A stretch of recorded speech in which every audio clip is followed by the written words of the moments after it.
Nang mag-rally po ang Iglesia noong January 13, 2025, ang ipinanawagan po namin sa mga namiminuno sa ating bansa, at malamang ay naaalala niyo po ito, kapayapaan, pagkakaisa, at unahing asikasuhin ang problema ng ating bansa at mamamayan nito kaysa yung mga hakbanging magbubunga lamang ng awayan at hidwaan.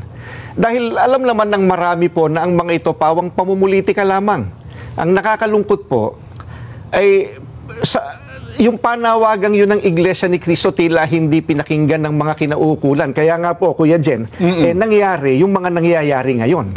Hindi naman po natin may tatatwa ng sino man. Matindi ang pagkakabahabahagi ngayon ng mga nasa gobyerno hanggang sa ating mga mamamayan. Hindi lamang tayong mga Pilipino ang nakakaalam na hindi tayo nagkakaisa. Ang nakakalungkot, maging ang mga taga-ibang bansang nagmamasid sa kaganapan po rito ngayon sa Pilipinas, alam na alam nila, hindi nagkakaisa. Magulo. Tungkol po sa dating Pangulong Rodrigo Duterte. Ayan po, we come to the crux of the matter. Yes po, opo. Para po sa mga kababayan po natin, ang posisyon po ng Iglesia ni Cristo ay ito. Kung ano ang tama at kung ano ang nasa mga batas natin, yun sana ang dapat pairalin.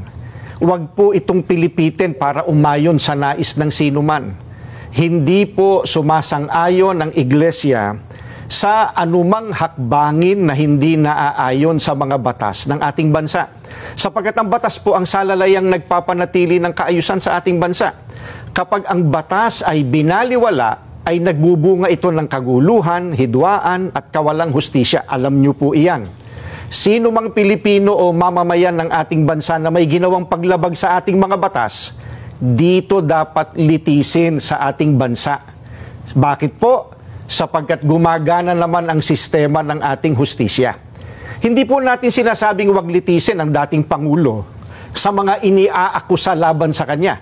Ang saganang amin po, nagtitiwala ang Iglesia ni Cristo sa integridad at kakayahan ng hudikatura para pagpasyahan ng ganitong bagay at usapin. Ang mga hukom natin ay may kakayahan po na gampanan ang kanilang tungkulin, na ipataw ang tamang hustisya at pairali ng katarungan sa lahat ng sandali. Kaya, hindi natin dapat isuko ang soberenya ng ating bansa sa iba. Yan po ang posisyon natin.